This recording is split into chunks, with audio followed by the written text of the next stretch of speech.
วันที่1 กรกฎาคม 2026 นี้ที่กองบัญชาการทหารเมืองพลทองได้จัดพิธีเปิดการน้ำใส่เส้นทางคอนกรีตเข้าของการอย่างเป็นทางการโดยการให้เกียรติเข้าร่วมเป็นประธานของทานบุญทันไสยแสงกรรมการพรรคแขวงเลขาคณะบริหารงานพรรคเมืองมีทานไพศาลอ่อนไซเวียงห้องเลขาพรรคเมืองประธานคณะกรรมการปกครองเมืองทานจันไทยสมภูคณะประจำพรรคเมืองเลขาคณะพรรคหักฐานหัวหน้าการเมืองกองบัญชาการทหารเมืองพลทองมีคณะประจำพรรคเมืองกรรมการพรรคเมืองต่างหน้ากองบัญชาการทหารแขวงหัวหน้าของการอ้อมขางเมืองคณะพรรคคณะบรรษาแขกที่ถึกเชิญพร้อมด้วยพนักงานนักรบในทัวร์กลุ่มกองเขาห่วมในพิธีทานจันไทยชมพูหัวหน้าการเมืองกองบัญชาการทหารเมืองได้กล่าวรายงานการก่อสร้างเส้นทางเบตงเขาหองการกองบัญชาการทหารเมืองพลทองซึ่งมีความยาว100 เมตรกว้าง6 เมตรและหนา15 เซนติเมตรและอยากก่อสร้างเริ่มแต่วันที่5 พฤษภาคม 2026 เป็นต้นมา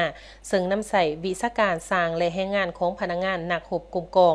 มาหอดปัจจุบันนี้แม่นได้สำเร็จ90 ส่วนหอยนำใส่งบประมาณ100 กว่าล้านกีบสำหรับงบประมาณที่นำมาก่อสร้างแม่นได้มาจากการสมทบทุนหลายภาคส่วนในการก่อสร้างเส้นทางครั้งนี้บ่เพียงแต่เป็นการปรับปรุงพื้นฐานโครงสร้างของกรมกองแต่ยังหมายถึงสัญลักษณ์แห่งความสามัคคีมิตรภาพหลายภาคส่วน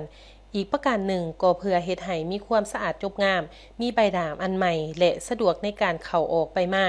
ระหว่างกองบัญชาการทหารเมืองพลทองกับบรรดากลุ่มกองของการต่างๆภายในเมืองพร้อมเดียวกันนี้ในพิธียังได้มอบใบเกียรติคุณให้แก่ผู้ประกอบส่วนอุปถัมภ์ในการก่อสร้างเส้นทางอีกด้วย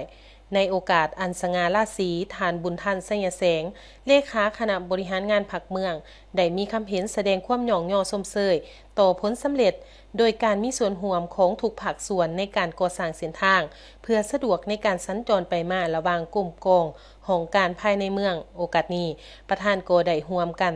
ตัดแถบผ้าเพื่อเป็นสิริมงคลในการเปิดน้ำใสเส้นทางดังกล่าวอย่างเป็นทางการตื่มอีก